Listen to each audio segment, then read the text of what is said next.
Hey everybody, welcome back. Cancel that call to Sherlock Holmes because these people were caught by TikTok detectives. If he ignores your call, use AI. You called, I can't talk, what's up? You can't, why didn't you answer your phone? Well, where you never used, you must have been super busy today at work today because baby, I called you, I needed you. I had to get some strange man to do this and that for me because I didn't know what to do. Next time he's answering that phone, baby, with quickness. I don't know, like I didn't know how to do my tires because it was the air. Shower was leaking like crazy, but you're good. This guy in the building came to my rescue. FaceTime video from Babe. I was trying to call you to ask you what to do while I was there, but you didn't answer, so this other man came. I'm coming. Tell him he can leave. I'm sorry. You weren't available before. Why the rush? I told you, I'm good. Why is it gotta be like that, man? Why can't you just come? Fix things. I love how there's no sense of urgency until he realizes that he's got some competition. It's not toxic, it's just a fact. Okay, maybe it's not a fact. Not in this case. This case is a little bit of a lie. But that's besides the point. That ain't sprinkle sprinkle, that's razzle dazzle. Yes! My husband would have said, cool, glad it got done. Well, that's another matter. I'm glad he's not insecure about your relationship. Is that healthy? For those of you that watched me that I gave mouth-to-mouth resuscitation to my son's fish the other day, you're not even gonna believe this. We have a frog and I was like, oh yeah, we should play with it for the first time.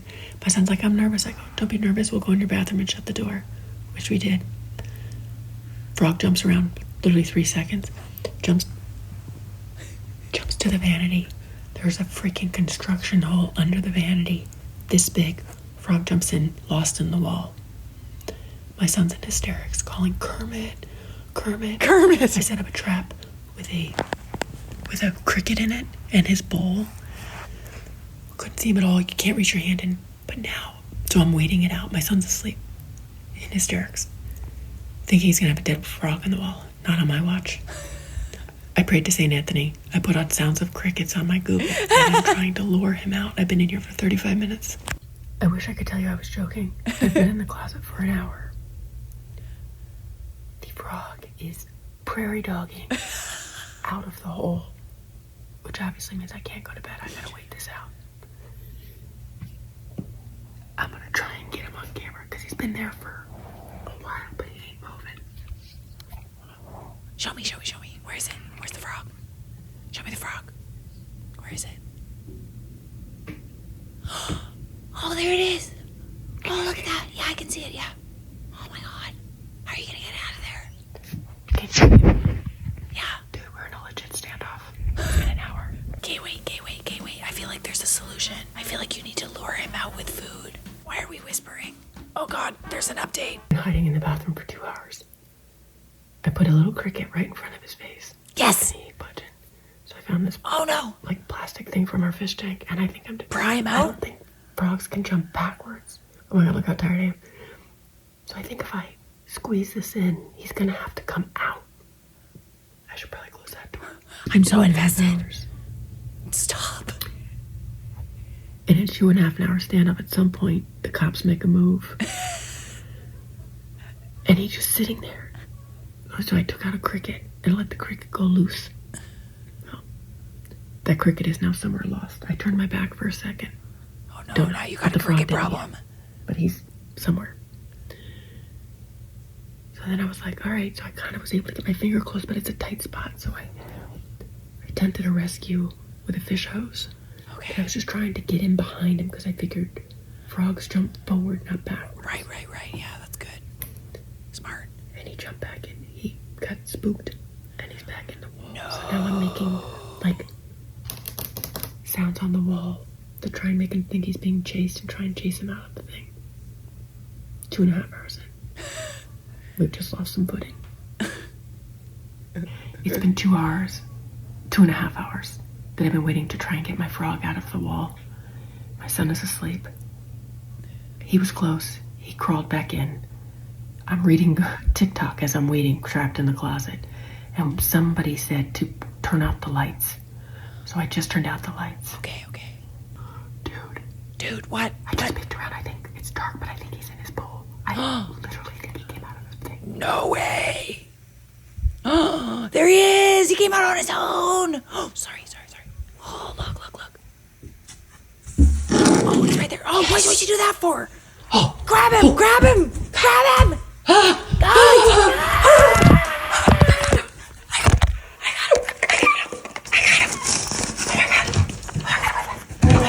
What a good mama. What an amazing mama. She'd rather stand in a closet for 2 hours waiting for a frog than to have her kid upset. That's cute.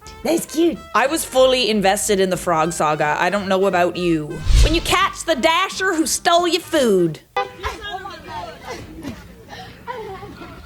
Why is he filming you? Oh my god. Stop running! Look at him run. Go get him. What I don't understand is why is he filming you? You're the thief. The fact that he's running just says everything, doesn't it? But how'd you catch him? How did you find him? Can you also catch the guy that forgot to put the bacon on my Subway yesterday? Because that was upsetting. When your kids are fake sleeping and it's past they bedtime, so you use this sound. I saw this on TikTok where you test your child if they're sleeping. You hold their arm up, and if it stays up, they are asleep. If it falls, they're up. So let's test it. If your arm stays up, you sleep. If it falls, struggling to keep her you arm are up for awake. me. Oh yeah. He sleep. TikTok really do be out here catching everybody. I love how kids, when they're young, just want to stay up. Like they want to stay up late. They want to be up like adults. And now as an adult, I just want to be in bed by 9. Value your sleep because there will be a point where you can't sleep as much as you can when you're a child. In today's episode of The Toronto Rental Market Sucks, we have shared room for rent, walk-in with high ceiling for $650. So this is actually, you're renting a bunk on a bunk bed. Not only that, but it's very evident that this room is just the front foyer of a house. Stop! My guess is that the owner of the house subdivided it into as many possible apartments, and the front foyer, and ready for this? The unfinished garage. No! Yeah, that's what makes up this apartment. $650 to rent a bunk on a bunk bed in a foyer in Oakville and have an unfinished garage as your living room / kitchen. Okay, so as someone who is looking for a place to live with my boyfriend, and I have been looking for a very long time, can confirm it's rough out there, okay? And the best is when they try to add like flourishing language to make it sound not as bad as it is. Like for this, they would just say lots of light, high ceilings. Forgot to mention that you're in a foyer. For this, it would be rustic basement. Great for parties and entertaining. Who wants to entertain in here? I'd be embarrassed. I'd be embarrassed to bring somebody there. But then again, I'm not a Toronto man, so what do I know? I've seen plenty of basements that look like this. Oh, I love this girl so much. Find my birthday. If you can't, I'm using your delete me code. Hale594, I know you think you were hidden away because your profile picture is Bob Dylan, but what if I told you Bob Dylan is the reason I found your birthday? This one was very fun. Your username is Hale, and then it says hey at the top, so I immediately thought maybe your name's Haley. Googled your username to see if any TikTok comments came up, and only one did. Ironically, it says you were at a birthday party with your babies and without your husband. And that says to me, you have one husband and more than one baby. Then we look at your profile picture. It's Bob Dylan. I know what he looks like, but even if I didn't, it says Bob Dylan if you zoom in on this text. Also clock this as a museum right away because the lighting is so nice on the portrait and there's text on the wall. It looks like you took this photo in the museum yourself. It's not something you'd get off of Google. I wanted to know where you were, and I Googled Bob Dylan museum photo. There's a Bob Dylan Center in Tulsa, Oklahoma. Then I Googled Bob Dylan Center interior photos, and there's the one you took. I went to your followers to see if any of them were from Oklahoma. One of your followers has a video where she showed her entire work phone number. Stop. Nobody found anything from me on the internet. So I Googled the area code. It's Texas. Hey, that's next to Oklahoma. We're getting somewhere. Then I found another follower of yours who has her face as her profile picture and her full name on her profile. Her name was unique enough to find on Facebook right away, and she's from Indiana. I was like, damn, that is not near Oklahoma. But she had an open Facebook friends list, so I looked up the letters H-A-Y. People are so lucky that this girl seems like an absolute peach of a person. Like, she seems like such a lovely human being. But imagine this kind of information and skills. Imagine if this power fell into the wrong hands, someone you crossed. Have your wits about ya. Only got one friend who starts with that. Haley. And guess where Haley's from?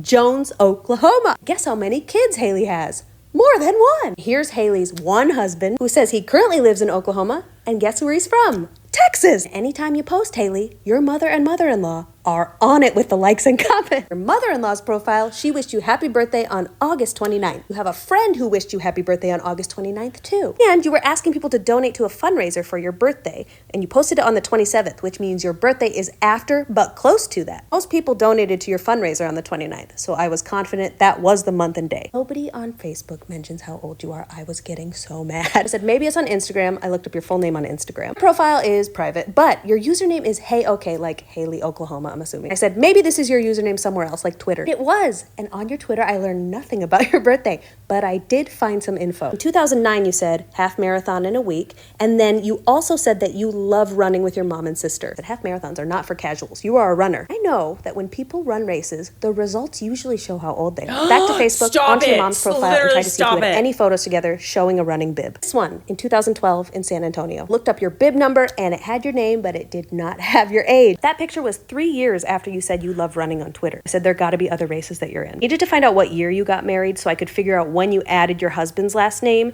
to get the correct results on race websites. Here it is, you got married in 2016. Any race website would have only your maiden name before the year 2016. Looking up your full name on Google showed me that there is also a fitness influencer with your full name. I was very worried that if I looked up race results, it might be her instead of you. I said, I need a detailed timeline of where you've lived and when. Where will I find that? Oh my gosh. LinkedIn. You were in Indianapolis from 2004 to 2008. You continued living there until 2010. Moved to Texas from 2010 to 2018, and Oklahoma from 2018 to now. So I went to active.com, which has a lot of national race results. Typed in your first name and your maiden last name. 6 results came up, and I cross-referenced where each of these races were held to where you lived at the time. Guess how many of them matched up? 3, 2014, half marathon in Texas. When you lived there, it says you were 28 but hadn't turned 29 in August yet, which means this birthday would have been 1985. 2012, another half marathon in Texas when you lived there, and you were 26, hadn't turned 27, which says again 1985. 2011, a race in Edmond, Oklahoma, when you lived in Texas. But remember, it's Thanksgiving. You would have visited family at home. November of 2011, you would have already turned 26. So guess what year that is? 1985. Happy birthday, August 29th, 1985. Haley, imagine if you just sat at your house doing nothing instead of being physically active. This wouldn't have happened, okay? Bye. The internet is forever, my friends. I love that. I wish I had this superpower. Can I have it? There's some people I kind of want to track down, you know? There's some people talking about me on the internet. I don't care enough, honestly. Like like I said before, people are lucky that she's a very nice person. Just a peach. I don't know why this is so funny to me, but you know how celebs will have the most wildest requests whenever they're traveling? It's the first time I'm hearing about it, but Beyonce definitely has an interesting one. A rider? Beyonce's on tour going from city to city. She has her team make sure they bring her very own toilet seats. The Daily Mail said the superstar's team has to ensure she has this object with her at all tours so that she doesn't have to use a public one. Her team makes great effort to ensure she has her own comforts, and a personal toilet seat happens to be one. Beyonce transports her toilet seats in a customized golf buggy, which is covered in black sheets to protect her bizarre requests when traveling around backstage. Hang on though. For reference. Oh my gosh. There's a whole golf cart. I had to Google what are Beyonce's weird requests. Apparently back in 2004, when she was performing the national anthem for the Super Bowl, Beyonce wanted a highly seasoned, juicy baked chicken, which no big deal, a Pepsi, also no big deal, and a germ-free bathroom. I'm guessing these bathrooms in the last few years have not been that germ-free, so now she just brings her own toilet seats. Okay, but honestly though, as someone who gets really grossed out by public bathrooms, like I'm the type of person, even if I'm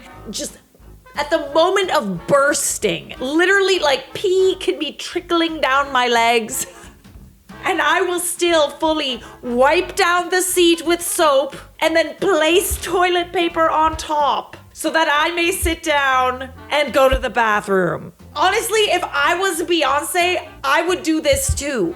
And if I had the power vested in me to get a personal toilet seat driven around with me on tour, I'd do it. Look what I just found in my Airbnb. What'd you find, babe? What's in there? Is that a camera? Wait.